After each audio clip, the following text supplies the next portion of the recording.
जब भी हम ओम बोलते हैं, हे परमपिता परमात्मा, आप सर्वरक्षक हैं, आप हम सबकी रक्षा करें, यही प्रार्थना है। हे परमपिता परमात्मा, आप सर्वरक्षक हैं, हम सभी की रक्षा करो। तो इस भाव के साथ जब आप ओम बोलते हैं, मन में ये भाव चलना चाहिए। तो एक बार और ओम का उच्चारण।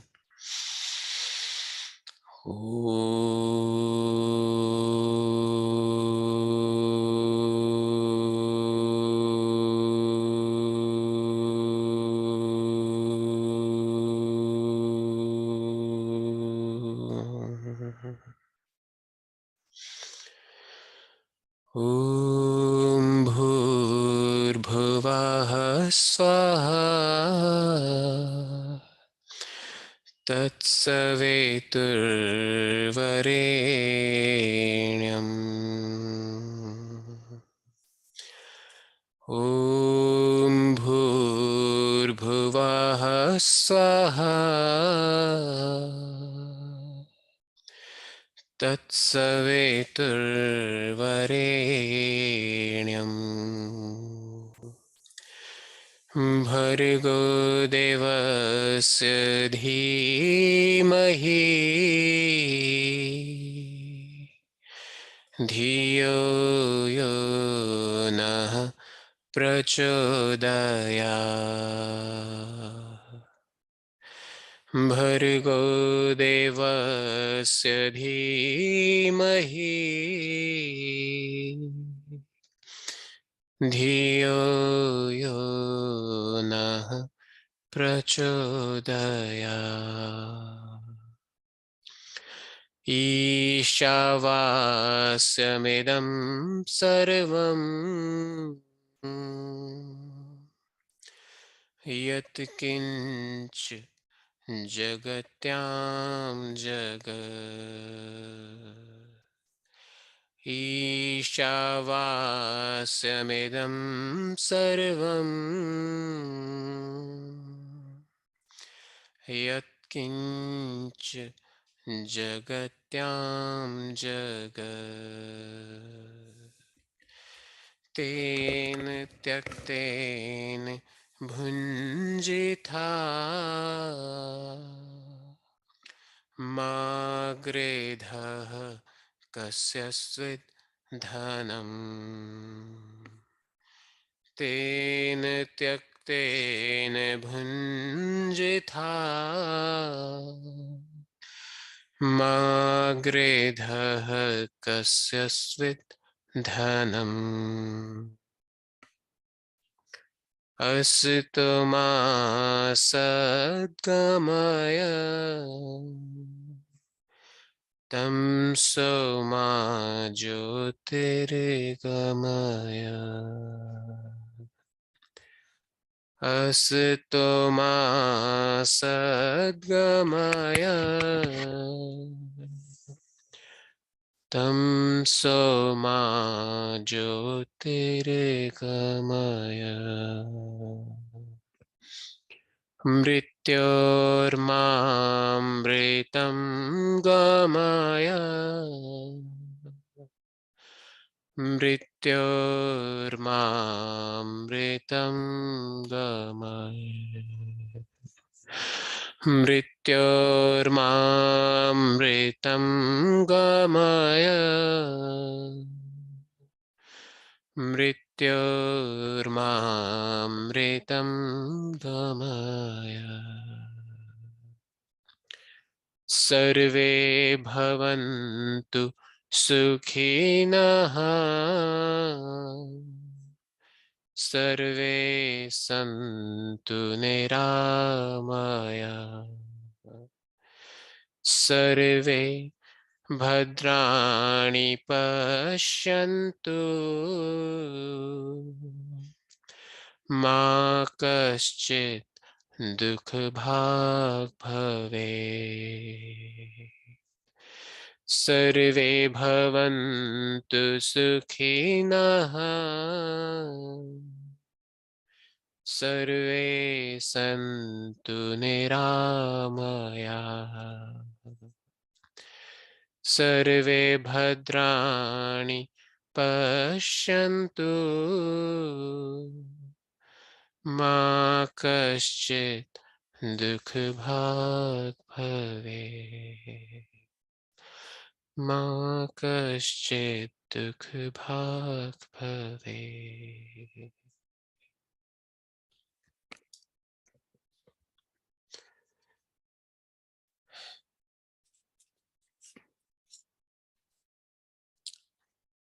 तो आप रैंडमली कोई भी आंसर दे सकता है। ये कोशिश करें कि एक ही आंसर, सभी आंसर एक ही व्यक्ति ना दे। तो कुछ सिंपल क्वेश्चंस हैं आपके लिए कि दोबारा मनुष्य जन्म पाने के लिए कितने परसेंट मिनिमम साकाम कर्म करने, साकाम शुभ कर्म करने आवश्यक है। इसका आंसर कोई भी दे दे। 50% मिनिमम। 50% मिनिमम, बिल्कुल ठीक है। उससे एक सामान्य परिवार में या बिल्कुल एक जिसको बोलते हैं थोड़ा लोअर लेवल पे मनुष्य जन्म मिलता है 50%। दूसरा, जो हम दैनिक यज्ञ करते हैं वह साकाम कर्म है या निष्काम कर्म है? आप म्यूटेड है स्वाति दी। साका। बिल्कुल ठीक है, साकाम शुभ कर्म है। दैनिक यज्ञ साकाम शुभ कर्म है। अब मिश्रित सकाम मिश्रित कर्म का एक उदाहरण, कौन सा प्रोफेशन हमने ऐसे एक उदाहरण के लिए लिया था कि साकाम कर्म है पर मिश्रित है, जिसमें पुण्य और पाप दोनों मिले हुए हैं। शुभ और अशुभ। डॉक्टर। फार्मिंग। फार्मिंग क्योंकि डॉक्टर चाहे तो वो कर सकता है ना उसको शुभ। फार्मिंग में तो कोई चॉइस ही नहीं है। बिल्कुल ठीक। लेकिन प्रशांत, अगर डॉक्टर सिर्फ पैसे कमाने के लिए, मतलब पैसे का लालच भी हो, तो वो मिश्रित नहीं हो जाएगा? बिल्कुल हो जाएगा, लेकिन फार्मिंग बाय डिफॉल्ट है। डॉक्टर, अच्छा डॉक्टर को भी बाय डिफॉल्ट इस तरह से कर सकते हैं। मान लीजिए कोई सर्जन है, ठीक है, कोई सर्जन है, वो सर्जरी कर रहा है, अपनी सारी शुभ भावना के बावजूद भी हो सकता है कुछ सर्जरीज गलत हो जाए, हो सकता है कुछ पेशेंट्स को वो ना बचा सके और कुछ को बचा सके। इस हिसाब से डॉक्टर एक मिश्रित कर्म है। लेकिन अगर ये बाय डिफॉल्ट हो गया, मतलब इसमें कोई चॉइस नहीं है अब, लेकिन जो उसके मन में लोभ है वो एक चॉइस है, उसको तो अवॉइड किया जा सकता है अगर वो चाहे। इसी प्रकार जो जिसको हम बोलते हैं जुडिशरी सिस्टम, यह भी एक मिश्रित कर्म है। जो जजेस होते हैं यह भी एक मिश्रित कर्म है। इसमें विद ऑल गुड इंटेंशंस कई बार ऐसा कोई वर्डिक्ट सुनाया जाता है जो कि गलत होता है। तो ये कुछ ऐसे प्रोफेशंस हैं, फार्मिंग हो गया, जुडिशरी हो गया, डॉक्टर्स में भी जैसे सर्जन्स हो गए, तो जिसमें can I ask a question इससे यस, कनेक्टेड? अगर किसी डॉक्टर के मन में लालच है तो वो मिश्रित ही रहेगा, अशुभ नहीं हो जाएगा वो कर्म?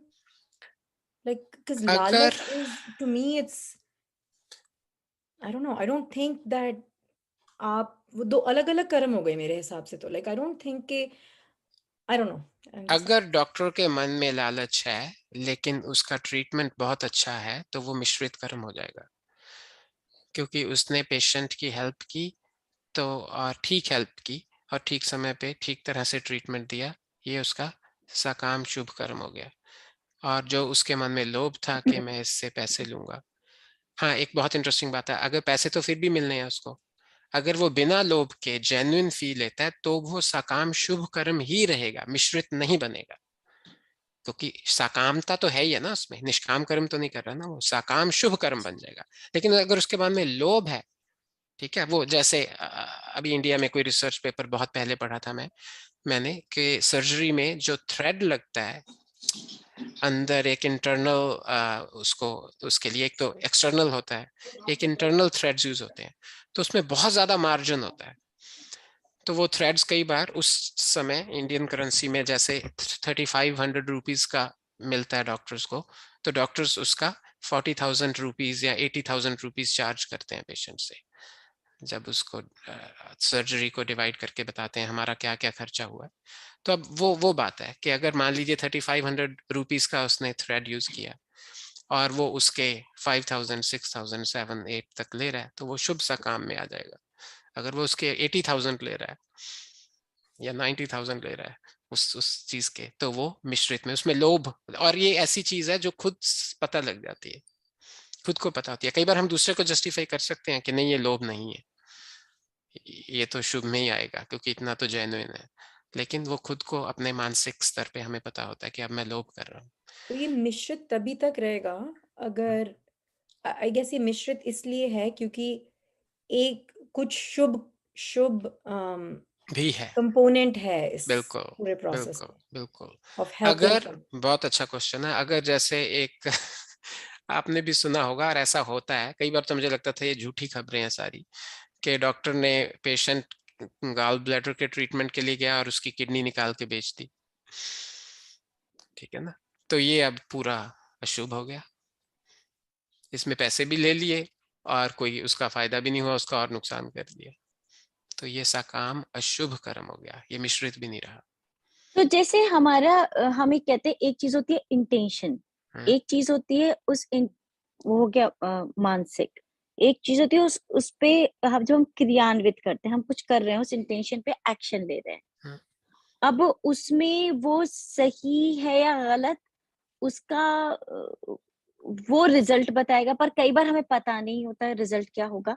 जैसे माना हम एक डॉक्टर का ही ले लेते हैं एग्जाम्पल, आपने कहा इंटेंशन है ठीक करने की, पैसे जितने बनते हैं सिर्फ उतने ही ले रहा है, वो सोच नहीं रहा उस दिशा में कि उतने तो फीस चलो कंसल्टेंसी मेरी है, और ठीक नहीं हुआ है, उसने पूरी चेष्टा भी करी, तो ये मिश्रित में आ जाएगा फिर भी, क्योंकि उसने तो एक्शन पॉजिटिव ही लिया ना पूरा।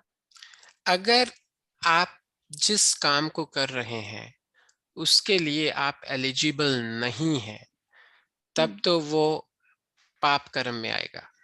अगर with all eligibility due to some wrong judgement, ठीक है, आप जिसको बोलते हैं, हम बोलते हैं ना कि गलती से पैर के नीचे चींटी आ गई, ठीक है ना, तो आपकी इच्छा नहीं थी, तो उसका दंड तो है लेकिन उतना घातक दंड नहीं है। उसका भी दंड तो है, केयरलेसनेस का दंड तो है, ठीक है, लेकिन उसका ईश्वर भी जैसे आपकी, आप बोल रहे हैं ना, इंटेंशन देखता है, ठीक है ना, तो अगर आपकी इंटेंशन ठीक थी, इंटेंशन इतनी बुरी नहीं थी, इंटेंशन गलत थी ही नहीं, लेकिन फिर भी आपसे गलती हुई, उसका भी दंड तो मिलेगा, लेकिन उसका दंड उससे कम मिलेगा जिसने वो गलती जानबूझ के की है, या मतलब डॉक्टर ने पर ट्रीटमेंट कर रहे हैं तो गड़बड़ है। बिल्कुल, हाँ, तभी उसको मिश्रित में ले लिया जाता है, तभी तभी उसको मिश्रित में ले लिया जाता है। अब नेक्स्ट क्वेश्चन है, आत्मा या जीवात्मा के पास कर्म करने के 3 साधन कौन से हैं?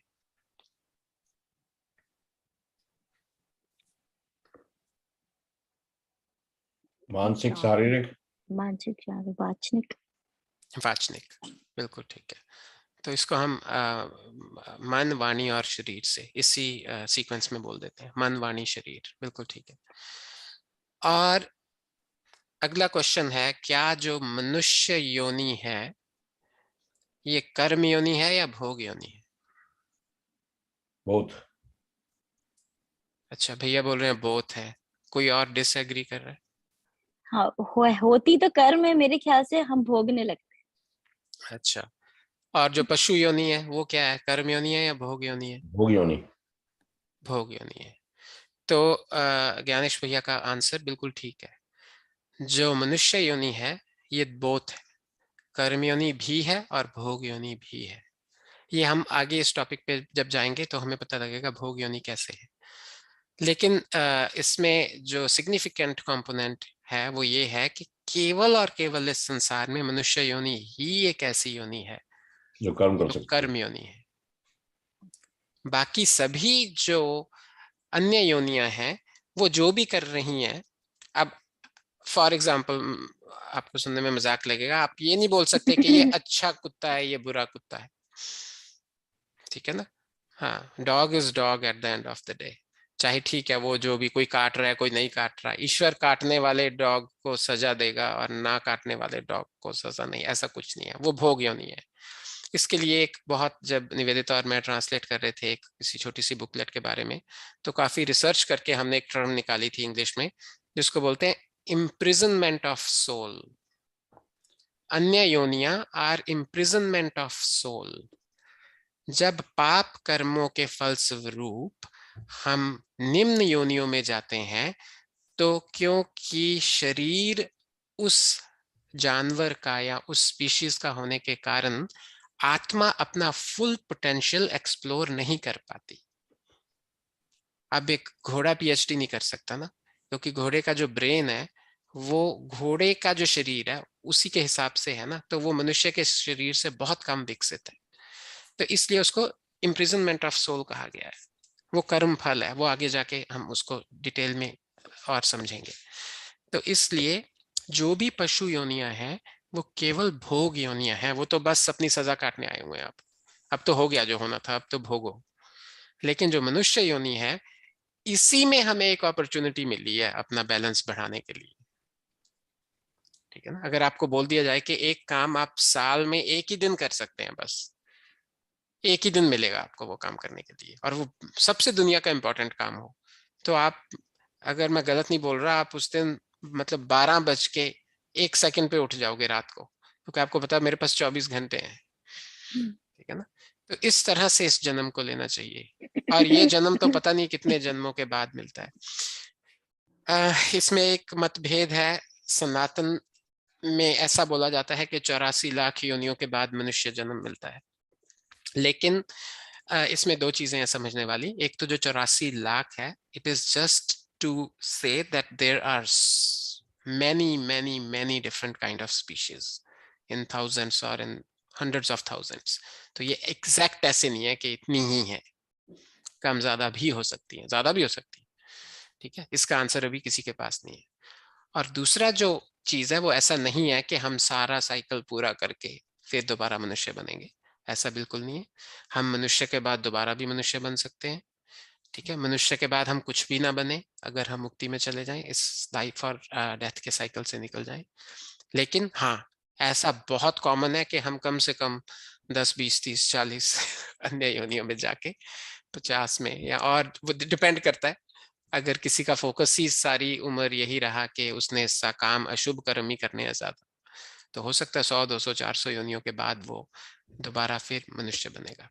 तो ये एक चार्ट है, जिस दिन कभी हम सितंबर अक्टूबर में जब भी अगर मौका मिला हम लाइव बैठेंगे सभी, तो ये एक बड़ी इंटरेस्टिंग कैलकुलेशन है, वो तब हम समझने का प्रयास करेंगे। वो मुझे नहीं लगता जूम पे पॉसिबल हो पाएगा, तो कि किस तरह से अलग अलग योनियों में जाके फिर दोबारा मनुष्य में आता है, तो वो कैलकुलेशन हम एक छोटा सा एग्जांपल लेके करेंगे कभी। अच्छा जी, अब नेक्स्ट क्वेश्चन जो है, तो ये तो क्लियर हो गया, मनुष्य कर्म योनि भी है और भोग योनि भी है, और जो बाकी अन्य योनियां हैं सारी वो केवल और केवल भोग योनि है। अच्छा, अब आपने एक शब्द का उत्तर है इस प्रश्न का, एक शब्द से बड़ा उत्तर नहीं है। वो प्रश्न है, पाप कर्मों का मूल कारण क्या है? अविद्या। बस, अविद्या, बिल्कुल ठीक, और कोई कारण नहीं है। अब आप में से अगर कोई चाहे बिना अपने नोट्स कंसल्ट किए तो कर्म की परिभाषा जितनी भी आती है वो बता दीजिए।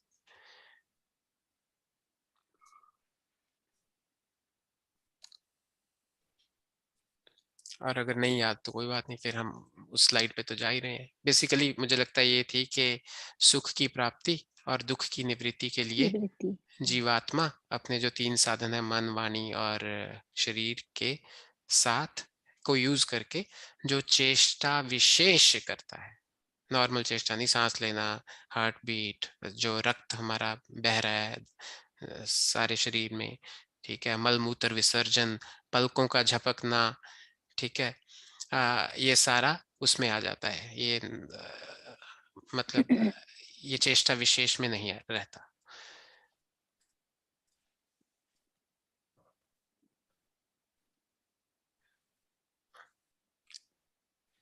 तो ये कर्म की डेफिनेशन हमने पढ़ी थी। तो इसी में हमने थोड़ा एक्सटेंड कर दिया था कि अगर पूर्ण सुख और पूर्ण सुख की प्राप्ति और पूर्ण दुख की निवृत्ति करनी हो तो उसके लिए जो चेष्टा विशेष करता है, ठीक है, तो वो फिर मुक्ति में ले जाएगा वो कर्म, वो उसको निष्काम कर्म कहते हैं। तो उसके बाद हमने ये भी डिस्कस किया था कि 3 प्रकार से होता है, कृत, कारित और अनुमोदित। एक होता है खुद करना, एक होता है सलाह देना कि भैया ऐसे करो ऐसे करो, ठीक है, और तीसरा क्या है, अनुमोदित। हाँ, उसको क्या करना, वैलिडेट करना, ठीक है। और हमने संसार में देखा होगा कि हमने अक्सर देखा है कि जितने, मैं आप में से भी बहुत लोग हॉस्टल्स में रहे होंगे और मैं भी इंडिया में भी ऑस्ट्रेलिया में भी कई जगह पे हॉस्टल्स में रहा अपनी पढ़ाई के दौरान। तो वहां मैंने देखा कि जितने अल्कोहल पीने वाले लड़के थे वो बहुत कारित कर्म करते थे, आजा भी आजा आजा आजा, अरे आ तो सही, कोई बात नहीं। जितना एक बुराई करने वाला उस बुराई की मार्केटिंग करता है, उतना एक अच्छाई करने वाला उस अच्छाई की मार्केटिंग नहीं करता। ये बड़ी एक विडंबना है, बड़ा एक अजीब सिचुएशन है, और आपने भी देखा होगा जीवन में।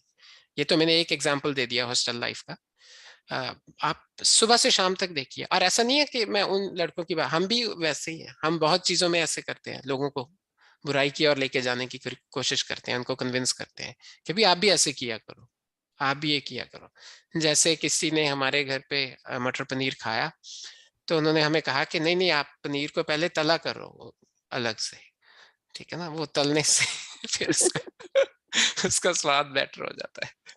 तो तलने से तो आपको पता ही है कि उसकी फूड वैल्यू तो 0 हो जाएगी या बहुत कम रह जाएगी और हेल्थ के लिए भी अच्छा नहीं रहेगा। कहते नहीं, इसको खूब घी में पहले अच्छी तरह तला, फ्राई करो, इसको रेड हो जाने दो, डार्क ब्राउन, फिर उसका स्वाद। तो हम पूरा कोशिश करते हैं, ये मैंने इसलिए एग्जाम्पल बताई कि ये छोटी सी एग्जाम्पल थी कि हम सारा दिन प्रयास करते हैं कि हम किसी दूसरे को गलत दिशा में लगाएं। तो कम से कम आज से हम ये तो प्रयास करें कि चुप रहें कम से कम, और किसी को कोई सलाह देनी है 10 बार सोचें कि क्या ये सलाह इसको मिनिमम मनुष्य जन्म तो दिलवाएगी। चलो मुक्ति तो कोई बात नहीं, मुक्ति तो बाद में सोचेंगे, कम से कम ये शुभ सकाम कर्म की सलाह दे रहा हूं या दे रही हूं मैं या नहीं दे रही। तो इसलिए बहुत सोचें, कम से कम सलाह तो ना दे, ताकि हमें वो पाप तो ना लगे जो हमने डिस्कस किया था ना कि एमवे वाला, या वो 10% 20% पाप लगता है, जो हमारे कहने पे कोई पाप करता है तो हमें भी फल मिलता है उसका। आपका कुछ क्वेश्चन है स्वाति जी? हाँ, इसी से अभी हमने वो टच नहीं किया, पर इट्स रिलेटेड टू ये जो हम सलाह देते हैं वाला कर्म, कि कई बार ऐसा होता है, हम ये भी कहते हैं कि प्रैक्टिस व्हाट यू प्रीच, है ना। और ऐसा भी होता है, मैंने ऐसे लोग भी देखे हैं जो खुद सिगरेट पीते हैं लेकिन वो मना करते हैं कि तुम मत पियो क्योंकि नुकसान करेगा, लेकिन वो खुद पीते रहते हैं, खुद नहीं छोड़ते हैं। ठीक है। तो अब वो प्रैक्टिस व्हाट यू प्रीच उन पे अप्लाई नहीं होता, but they are doing I guess right, कि वो दूसरों को तो रोक रहे कि मैं तो गलत कर रहा हूँ। तो वो किस तरह के किस श्रेणी में आएंगे? अगर उनके कहने पे कोई दूसरा रुक गया तो उनको उसका पुण्य फल मिलेगा। अच्छा। लेकिन ऐसा कहा गया है कि इसके चांसेस कम है क्योंकि action speaks louder than words. ठीक है, उनके कहने पे दूसरे के रुकने के चांसेस बहुत कम है इन कंपैरिजन टू उसके कहने पे जो नहीं पीता। ठीक है, जो सिगरेट खुद पीता है तो दूसरा पहले ही उसको ये कहेगा कि भैया तुम तो छोड़ो, मुझे सलाह बाद में देना। लेकिन मान लो अगर उनकी सलाह सुन के किसी ने छोड़ दी तो उसके छोड़ने का जो कमीशन है वो तो उनको मिलेगा, लेकिन उनके पीने का जो उनको बुरा फल है वो तो मिलेगा। ये क्वेश्चन आप याद रखिएगा। लेकिन हमारा आएगा आगे, ये होता है स्वयं पे कर्म करना। अगर मैं सिगरेट पी रहा हूं, देखिए एक और चीज है, जब हम कर्म करते हैं, एक है कर्म करने वाला, एक होता है जिसपे कर्म किया जाता है। मैंने किसी को धक्का मारा, किसी को बुरा कहा, तो इसमें दो एंटिटीज, दो यूनिक एंटिटीज इन्वॉल्व हो गई ना, एक मैं और एक वो।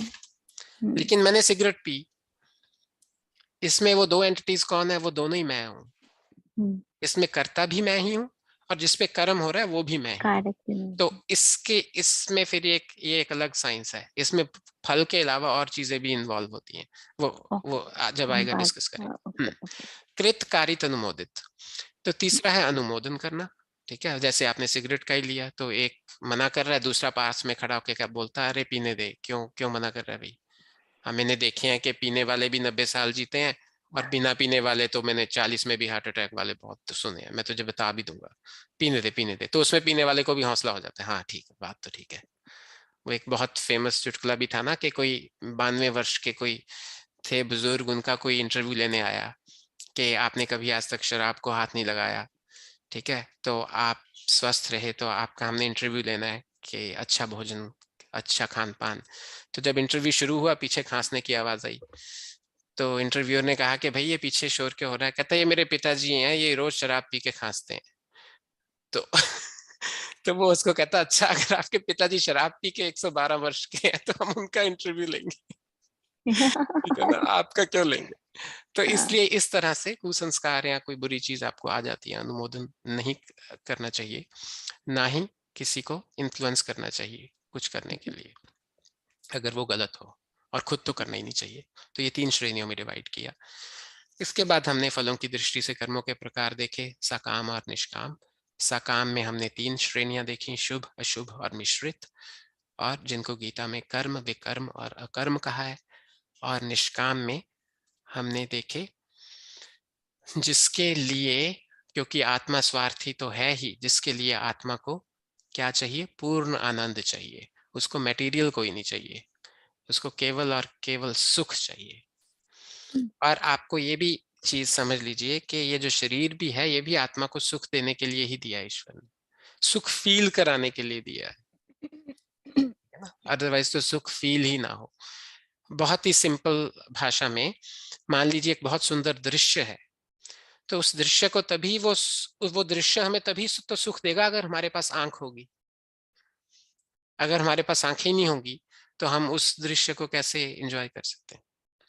तो इसलिए यह शरीर भी ईश्वर ने आत्मा को उस सुख को भोगने के लिए दिया है। लेकिन यह शरीर किससे बना है, मैटर से। तो इसलिए ये मटेरियल सुख दिलाने में ही सक्षम है, ये इमैटेरियल या चेतन सुख दिलाने में सक्षम नहीं है। इसीलिए बोलते हैं कि जब समाधि की उच्चतम अवस्था में साधक ईश्वर के साथ कनेक्ट होता है, तो वो कनेक्शन आत्मा और परमात्मा का होता है, वो कनेक्शन शरीर और परमात्मा का नहीं होता, क्योंकि परमात्मा भी मैटर नहीं है और आत्मा भी मैटर नहीं है। चेतन ही चेतन का साक्षात्कार करता है। एक और इंटरेस्टिंग चीज, हम में से मुझे लगता है जितने लोग बैठे हैं सभी के पार्टनर्स हैं या फैमिली मेंबर्स हैं, ऑफ कोर्स, हम जब किसी को देखते हैं, हम उस आत्मा को नहीं देखते, हम जड़ को ही देखते हैं, हम जड़ से जड़ को ही देख रहे हैं, ठीक है ना। ये भी बड़ी इंटरेस्टिंग चीज है। हम जड़ के जाने पे ही दुखी होते हैं, क्योंकि हम जड़ को ही अपनी अविद्या के कारण इतना ज्यादा अस्तित्व दे देते हैं कि अगर वो जड़ उसके बाद मान लीजिए अगर वो व्यक्ति ना रहे, तो हम ये समझते हैं कि वो व्यक्ति चला गया, क्योंकि हमारा सारा जो जीवन में व्यवहार है वो जड़ के साथ ही रहता है। हम इस लेवल तक की विद्या तक सोचते ही नहीं है कि भाई ये आत्मा तो है, शरीर चला गया दूसरे जन्म में या मुक्ति में या दूसरी योनि में, आत्मा तो एग्जिस्ट कर रहा है, इसलिए इतना घबराने वाली बात नहीं है जितना मैं घबरा रहा हूँ। पर हम, क्योंकि हमारा सारा व्यवहार जीवन भर उस जड़ शरीर से ही होता है। अगेन, शरीर जब तक आत्मा शरीर में है तब तक जड़ नहीं है, ये भी समझने वाली बात है। लेकिन मैं जो समझाना चाह रहा हूँ वो ये है कि हम किसी की आत्मा को नहीं देख सकते, हम सिर्फ शरीर को ही शरीर से देखते हैं। So matter can only relate to matter, and matter को ही भोगता है। अगर हम कुछ खाते हैं वो भी तो मैटर ही तो है, और जो हम खाते हैं वो मैटर में ही तो जाता है। स्वामी जी हमें बार बार पूछते होते थे कि ये जो तुम रसगुल्ला खा रहे हो, ये तुम्हारे शरीर में जा रहा है या आत्मा में जा रहा है। तो उसका आंसर ये था कि ये शरीर में जा रहा है, आत्मा में नहीं जा रहा। पर आत्मा पे संस्कार पड़ता है उसका, आत्मा पे संस्कार पड़ता है उसका, और आत्मा को सुख भी मिलता है उस रसगुल्ले का। सुख शरीर को नहीं मिलता, क्योंकि शरीर जड़ होने के कारण उस रसगुल्ले का सुख नहीं ले सकता। आत्मा उस सुख को लेने के कारण उस कहता है एक और दे दो, एक और दे दो, ठीक है। तो मैं इसीलिए हाँ, एक question, maybe it's not directly ये वाला टॉपिक नहीं है, शायद ये कभी आगे एक आप क्वेश्चन अगर नोट कर लें, अगर इस बारे में इस बार नहीं फिट होता, जो आप कह रहे थे ना कि शरीर हमें इसलिए like one of the purposes of getting a शरीर इज कि हम सुख भोग सकें। तो इसमें एक ये फिलॉसफी कुछ लोग मानते हैं कि भोगो सुख, like eat drink and B Mary वाली जो फिलॉसफी है कि व्हाई डोंट वी, हम अपने आप को इतना रिस्ट्रेन क्यों करें सुख लेने से, क्योंकि हम लोग जब शरीर मिला ही है, जब भगवान ने दुनिया बनाई है, लाइक दैट्स व्हाट पीपल से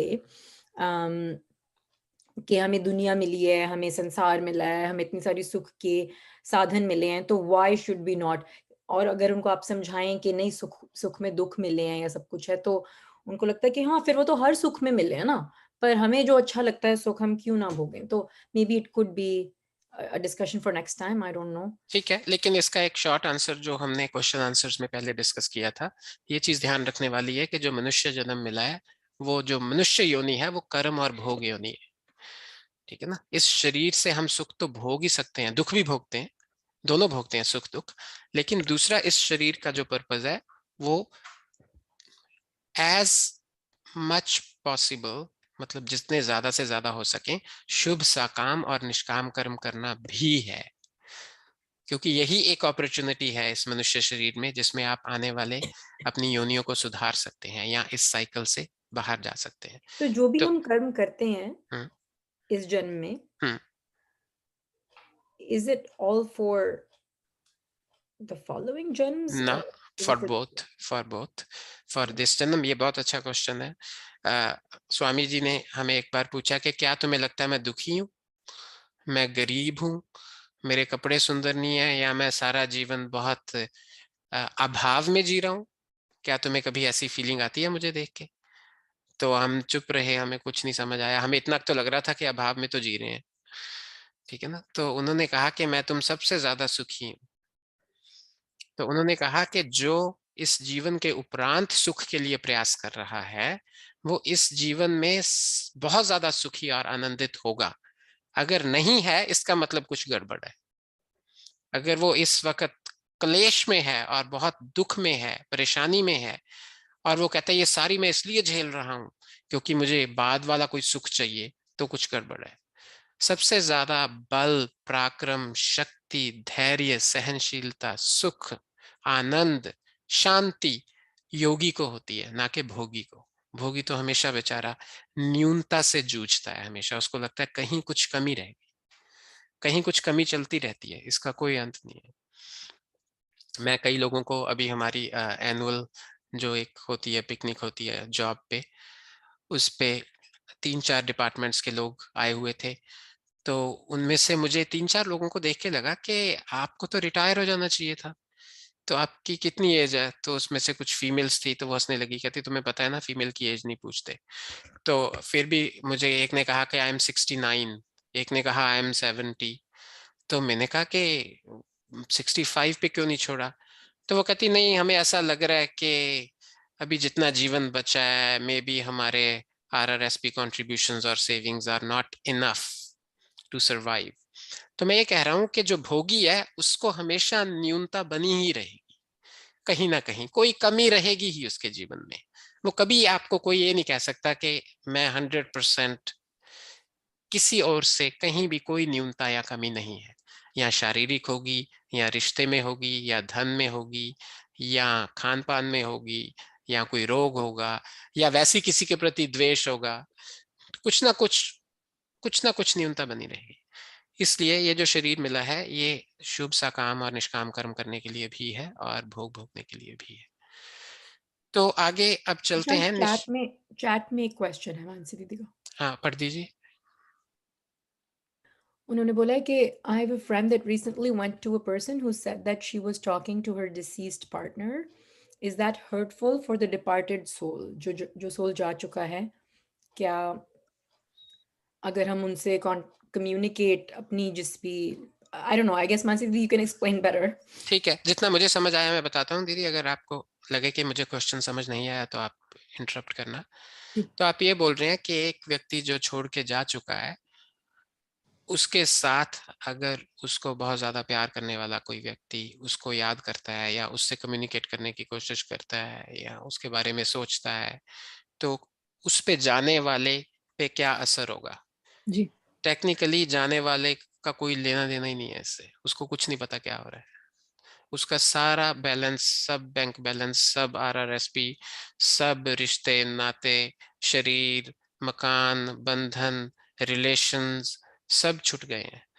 और एक बहुत बड़ी ईश्वर की कृपा क्या है कि मेमोरी भी साफ आपको पता है, जो मेमोरी है, जो स्टोरेज हाउस है, वो हमारे मन में होता है। जो हमारा मन है, इसको चित्त और मन, दो चीजें, दो नाम है इसके। मन के दो नाम है, चित्त और मन। इसके दो नाम इसलिए है क्योंकि इसके दो काम है। उसमें से एक काम है स्टोरेज, और ये जो मन है ये सूक्ष्म शरीर का हिस्सा है, it is part of body. तो जब बॉडी खत्म हो जाती है, ठीक है, लेकिन जी अगेन सूक्ष्म शरीर जो है ये अगले जन्म में साथ जाता है। ये एक लंबा टॉपिक हो जाएगा। जी टू मेक इट सिंपलर, जो गया है उसको कुछ लेना देना नहीं है। But then उसको is it possible like जो उसने कहा she said कि वो सब चीजें किसी को पता नहीं है, ये नहीं है, वो नहीं है, किसी और को पता हो नहीं सकती, तो मतलब उसका बिलीफ बहुत स्ट्रांग था that this was true, real. उनको क्या लगा कि उस दूसरी आत्मा ने भी उनसे कम्युनिकेट किया। उसी ने कम्युनिकेट किया, मतलब उस आत्मा ने उसको बोला कि ठीक है तुमने सब कुछ कर दिया मेरे लिए, you know don't feel any guilt और ये और वो। तो जो मैं आपको वैदिक आंसर देता हूँ इसका, जो वैदिक फिलॉसफी के बेसिस पे है, ठीक है, वो आंसर किसी को पसंद आए ना आए, that is a different thing. ये जो व्यक्ति यहाँ पे है, इसी की क्रिएशन है, इसी की सबकॉन्शियस क्रिएशन है कि दूसरी आत्मा मेरे से कम्युनिकेट कर रही। उसने नहीं किया क्योंकि वो कर नहीं सकती। ये मुझे थोड़ा सा वो था, मैंने कहा like is it even healthy to think like along these lines? नहीं, इट इज नॉट हेल्थी, क्योंकि ये आप खुद क्रिएट कर रहे हो अपने लिए एक सबकॉन्शियसली, आप खुद अपने लिए एक you are going into a mess के ऐसा सोच सोच के फिर वो कम्युनिकेशन ऐसा लगता है कि दूसरी ओर से हो रहा है। जी तो it is definitely not healthy, and it is the person who is alive, it is that persons subconscious creation, जो कि फिर मतलब अपनी ही क्रिएशन को वो भोग रहे हैं, लेकिन जो जा चुका है उसका कोई लेना देना नहीं है इसमें। जी थैंक यू। तो निष्काम कर्म जो हम करते हैं, निष्काम कर्म करने के लिए 3 प्रीरिक्विजिट्स हैं, क्योंकि देखिए सबका अल्टीमेट गोल तो निष्काम कर्म करना ही है, ये तो समझ आ जाएगा। और अगर अभी नहीं आया तो और धीरे धीरे जो जो हमें समझ आता जाएगा तब आ जाएगा। तो और निष्काम कर्म की भी अधिकता चाहिए, और एक स्टेज ऐसी चाहिए जहां केवल और केवल निष्काम कर्म हो। मैंने अपनी फर्स्ट जॉब में जाके देखा कि वो ना नोटिस बोर्ड पे हर महीने एम्प्लॉय ऑफ द मंथ लिखा होता था वहां पे। तो मैंने एक सीनियर स्टाफ मेंबर से पूछा कि एम्प्लॉय ऑफ द मंथ किसको देते हैं अवार्ड? वो कहते हैं employee of the month award उसको देते हैं जो 7.5 घंटे की जॉब में केवल जॉब रिलेटेड काम ही करता है, जो पूरा का पूरा टाइम फोकस होके जो रिस्पॉन्सिबिलिटीज है वही करता है, वही एम्प्लॉय ऑफ द मंथ है। तो इसलिए हमें एज अ मनुष्य हमारा जन्म हुआ है कि यही एक अपॉर्चुनिटी है कर्म करने की, कि हम निष्काम कर्म करके इस लाइफ और डेथ के साइकिल से निकल जाएं। तो अब हम क्या करते हैं, हम सभी ने जॉब्स भी करी हैं, अगर अब हम सेल्फ एम्प्लॉयड हैं, हमने देखा होगा कि 8 घंटे की जॉब है तो 8 घंटे तो कोई नहीं करता। कोई उसमें से अगर आप पूरा निकाल लें 3.5 4 4.5 5 घंटे, कई पर्सनल कॉल्स भी बीच में होते हैं, कई घर के काम के लिए प्रिंट आउट भी जॉब से लिया जाता है, ठीक है, कई बार अपने रॉजर्स का कॉल भी जॉब से किया जाता है, कस्टमर सर्विस को, या डॉक्टर्स अपॉइंटमेंट भी जॉब से ली जाती है, ठीक है ना। तो ये सारे हम कर्म करते हैं जो टेक्निकली जॉब रिलेटेड नहीं है। तो इसी प्रकार हम ये सारे सकाम कर्म, जिसमें 3 कैटेगरीज हैं, ये करते रहते हैं, पर अल्टीमेट गोल क्या है कि सारे निष्काम कर्म करें। तो ऋषि मुनि कहते हैं कि सारे निष्काम कर्म आप ऐसे नहीं कर सकते जब तक आप उसके लिए इन 3 चीजों का ध्यान नहीं रखेंगे। उसमें से पहली चीज है सत्संग और दूसरी है सुसंस्कार और तीसरी है अष्टांग योग। सत्संग, सुसंस्कार, अष्टांग योग, इनको भी हम ब्रीफली लेंगे क्योंकि अष्टांग योग जो है ये अपने आप में बहुत बड़ा टॉपिक है। तो जो सत्संग है, सत्संग को दो हिस्सों में बांट दिया, एक स्वाध्याय, एक आत्मनिरीक्षण।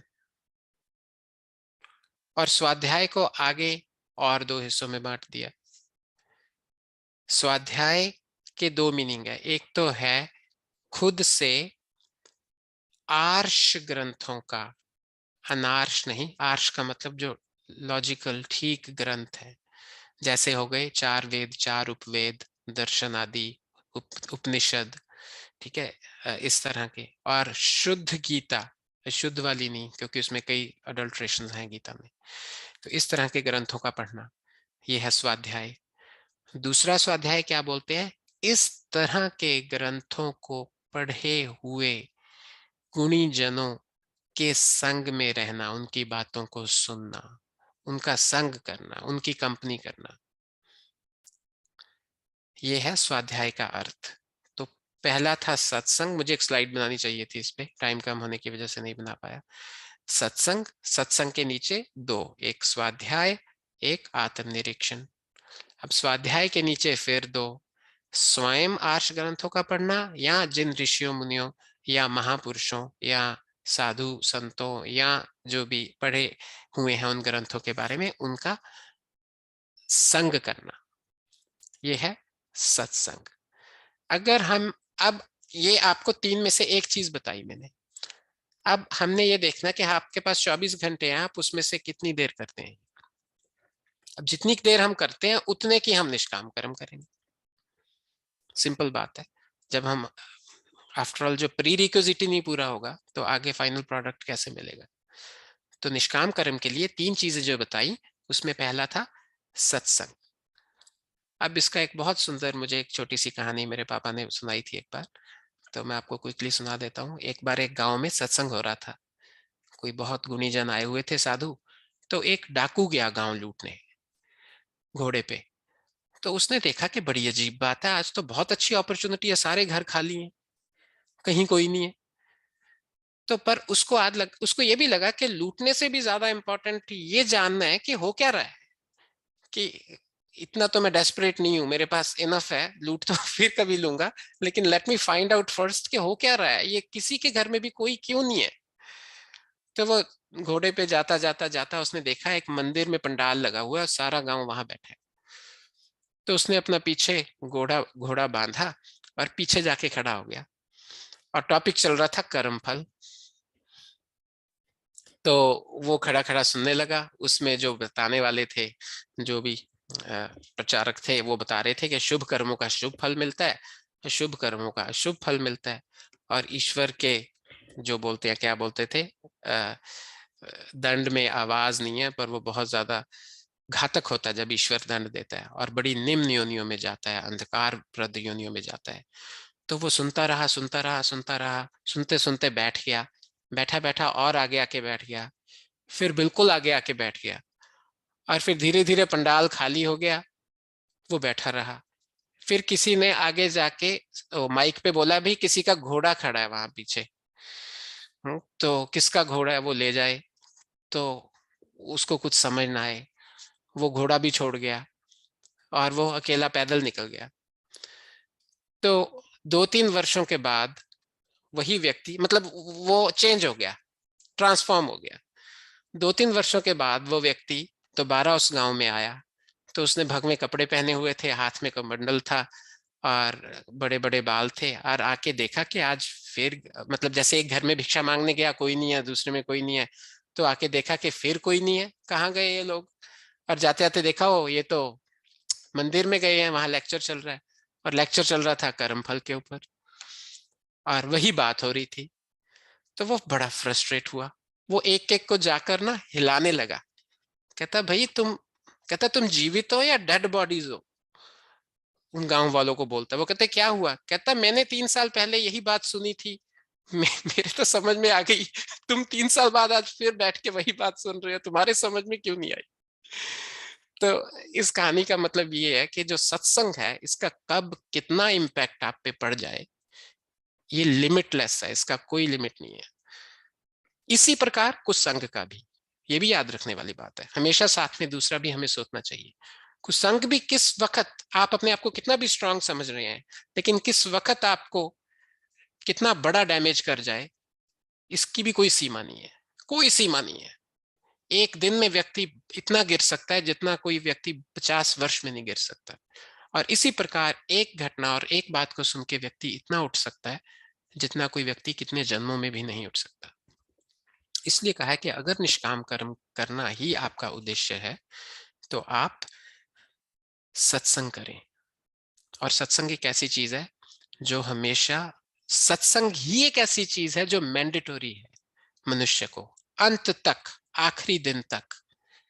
हमने किसी पिछले सेशन में शायद मैंने आपको बताया था कि जो सन्यासी होता है, जो 4th आश्रम है, ब्रह्मचर्य, गृहस्थ, वानप्रस्थ और सन्यास, उसमें यज्ञ करना अनिवार्य नहीं है, यज्ञ मैंडेटरी नहीं है, क्योंकि उसका स्वयं का जीवन ही यज्ञमय हो गया है।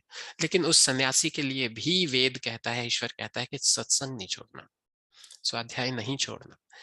एक दिन का भी ना किया हुआ स्वाध्याय हमें कई वर्ष और कई जीवन पीछे ले जाता है। इसलिए जो फर्स्ट रिक्विजिट है निष्काम कर्म करने के लिए वो है स्वाध्याय, सत्संग। और तीसरा जो इसका कंपोनेंट है, जो मैंने आपको नाम तो बता दिया, एक लाइन में बता देता हूँ, आत्मनिरीक्षण। जब हम बहुत छोटे थे, शिविरों में जाते थे, तो हमें एक डायरी दी जाती थी, और मेरे पास अभी भी शायद कोई पड़ी होगी। मैं बात कर रहा हूँ 37 ईयर्स पुरानी, 36 ईयर्स पुरानी। उसमें हमें स्वामी जी लिख के देते थे, जैसे एक होता था माता पिता का कहना माना, ठीक है, उसके डेट डाल के मंथ के ऊपर, मतलब डायरी जो हमारी होती है, ईयरली डायरी। दूसरा होता था झूठ बोला, तीसरा होता था व्यायाम किया, चौथा होता था पढ़ाई की, ऐसे 10 कॉलम होते थे। उस पे 3 फिर होते थे हाँ ना, मॉडरेट या जो भी।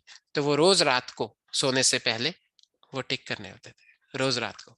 तो इसको, ये एक सिंपलेस्ट फॉर्म ऑफ आत्मनिरीक्षण है, सिंपलेस्ट फॉर्म ऑफ आत्मनिरीक्षण है। तो ये, इसमें कोई बुराई नहीं है। आप भी ऐसा देख सकते हैं कि आप में जो दुर्गुण या दुर्व्यसन है, जिन चीजों को आप छोड़ना चाहते हैं, आप रोज रात को चाहे लिख लीजिए। आजकल तो बहुत इजी है, प्लानर्स बहुत बढ़िया बढ़िया मिल रहे हैं। रोज रात को आप देखिए कि मैंने कुछ प्रोग्रेस की, कुछ प्रोग्रेस की। अगर आप देखेंगे कि 2, 4, 5, 10, 15, 20, 25 दिन, 1 महीना, 2 महीने आप हमेशा लिख रहे हैं नहीं की, नहीं की, नहीं की, नहीं की, तो आपको खुद लगेगा कि ये कर क्या रहा हूं मैं, या तो मैं कम से कम बंद ही कर दूं ये सारा प्रोसेस, या मैं कुछ करूं। तो आप में कुछ आत्मनिरीक्षण क्या करता है कि आपको इस मार्ग पे बढ़ने की शक्ति देता है कई बार, क्योंकि जब आप देखते हैं कि मेरे में सुधार नहीं हो रहा तो ये आपको पुश करता है। तो आत्मनिरीक्षण एक बहुत इंपॉर्टेंट पार्ट है सत्संग का, तो वो सबको करना चाहिए, रोज करना चाहिए, सोने से पहले इज द बेस्ट टाइम।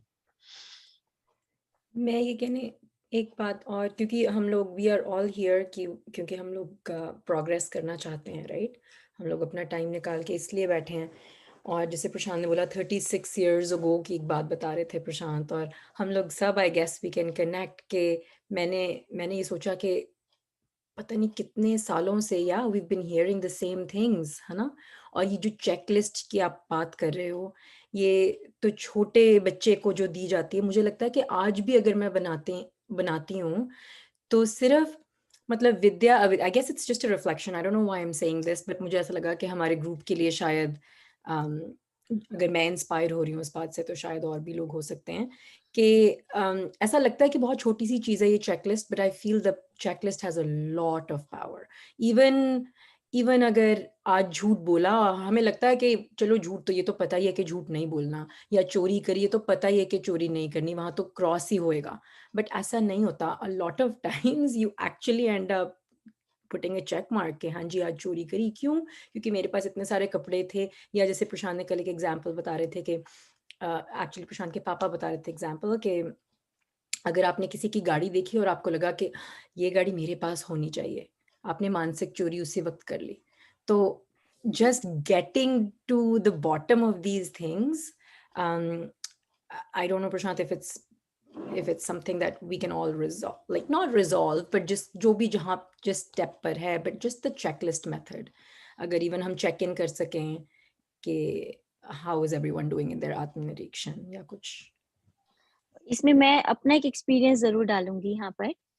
जैसे उन्होंने बताया कि बचपन से तो हम लोग को क्या बताया गया था, आत्मनिरीक्षण का जैसे सिखाते हैं, तो हम एक हैबिट है, रात को सोने से पहले आप दिन भर की एक्टिविटी स्कैन करते हैं अपने माइंड में, और वहां पे जो आपकी किसी से लड़ाई हुई, बच्चे जैसे हम होते थे, या घर में हमने पलट के बोल दिया कुछ तो अच्छा नहीं लगता था, बट कर तो दिया ही है, तो हम रात भर माना सोने से पहले आई यूज टू, हमें डाली गई थी आदत, तो हम लोग ये देखते थे कि हाउ, दो चीजें बोला गया था करने को, how you could have avoided this situation, now when you are reflecting was unpleasant, और you could have made it better.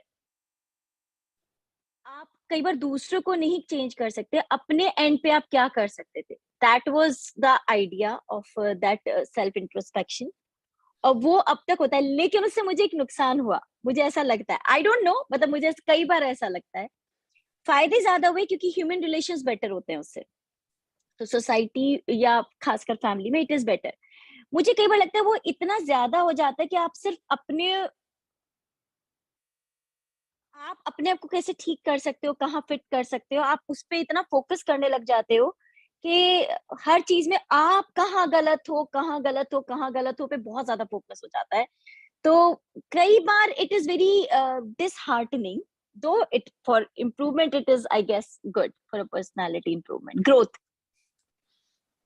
पर कई बार मुझे इस पे गुस्सा आता है. हाँ, आप जिसको बोलते हैं कि एक सेक्शन को टच कर रहे हो, हाँ, ठीक है, होलिस्टिकली जब आप देखोगे तो इसका लाभ होगा. आप सिर्फ एक फैमिली रिलेशंस को या एक कम्युनिकेशन विद अदर्स को मुद्दा बना के अपने में सुधार की बात कर रहे हो यहाँ, लेकिन हम तो बहुत होलिस्टिक लेवल पे ये बात कर रहे हैं. उसमें आपको अपने जो मानसिक आपके क्लेश हैं, जो जैसे निवेदिता ने कहा कि क्या आपको किसी की गाड़ी को देख के ऐसा लगा मेरे पास होनी चाहिए, उस पे भी कैसे काम करना है. ठीक है, क्या जैसे मेरी कॉलीग्स ने, कईयों ने कहा कि I am 70 and still need more, I think I don't have enough, तो उस पे भी आपको काम करना है कि क्या सच में इनफ नहीं है या मुझे ऐसा लग रहा है इनफ नहीं है, क्या कभी इनफ होगा भी कि नहीं होगा, क्या कहीं मैं लोभ की श्रेणी में तो नहीं जा रही. ठीक है ना, तो ये सारी चीजें करनी है. तो उसमें क्या होगा कि जब आप होलिस्टिकली काम करेंगे तब आपको ये भी फिक्र खत्म हो जाएगी कि दूसरे का व्यवहार आपको उतना अफेक्ट नहीं करेगा नेगेटिवली, क्योंकि आप होलिस्टिकली इंप्रूव होना शुरू हो जाएंगे धीरे धीरे. अब तो सिर्फ आप फिट इन होने के लिए देखते हैं कि अच्छा मैंने अगर इसका जवाब कठोर बोल दिया तो मैं आगे से अवॉइड करूं कठोर बोलना. ठीक है, अगर मैंने इस मुद्दे पे बहुत ज्यादा बहस की मैं अवॉइड करूं क्योंकि दूसरा व्यक्ति सीनियर है. ठीक है, तो वो ठीक है, वो तो एक आप स्पेसिफिक चीज ले रहे हैं ना, तो हम तो होलिस्टिक बात कर रहे हैं. पर जैसा तो बहुत ही काम करना है, इसका मतलब बहुत सारा बहुत सारा काम करना है. तो मिशन भी तो बड़ा है, मिशन भी छोटा नहीं है. तो जैसे पहला हमने सत्संग की बात की, इंट्रोस्पेक्शन की बात की, तो ठीक है, निवेदिता ने भी ठीक कहा कि it is not a bad idea कि हम इन जनरल, जैसे निवेदिता ने मुझे याद करवा दिया, जब हम शिविरों में जाते थे तो अगले दिन कक्षा होती थी एक कि कल के आत्म निरीक्षण में आपने क्या, जो आपने सोचा था कि ये गलती मैं नहीं करूंगा, दोबारा की, अगर की तो हाथ खड़ा करिए. तो फिर स्वामी जी बोलते थे कि अगर आप कंफर्टेबल हैं तो बताइए, नहीं कंफर्टेबल है तो ना बताइए, पर इतना जरूर बताइए कि की. तो उसमें मैं सबसे छोटा था और मेरा हमेशा ही हाथ खड़ा होता था, और मेरा फिर हमेशा ही नेक्स्ट डे मुझे ये सजा मिलती थी कि एक मील स्किप करना होता था आपको, क्योंकि एक न्याय दर्शन में बहुत बड़ा कॉन्सेप्ट है जो कि अपने जुडिशियल सिस्टम में भी है कि बिना दंड के सुधार नहीं होता. ठीक है, गलती का दंड तो मिलता ही है, ईश्वर का भी यही नियम है. ठीक है, तो फिर हमें दंड दिया जाता था जिन लोगों ने जो भी रिजॉल्व करने के बारे में सोचा होता था या जो भी प्लेज व्रत लिए होते थे, आत्मनिरीक्षण में जब पता लगता था कि ऐसा नहीं किए, तो हम सिर्फ एक बहुत जेनेरिक रूप में जब आपस में मिलें तो ऐसा बोल सकते हैं कि हाँ मैंने आत्मनिरीक्षण में करता हूँ या करती हूँ, और उससे मुझे लग रहा है कि मेरे में क्या क्या कमियां हैं, कि उनको ठीक किया जा सकता है, मैं उस पर काम कर रही हूँ या कर रहा हूँ। तो इतना कि एक हम टू स्टार्ट विद बहुत एक बिल्कुल सिंपल बात कर सकते हैं इस पे।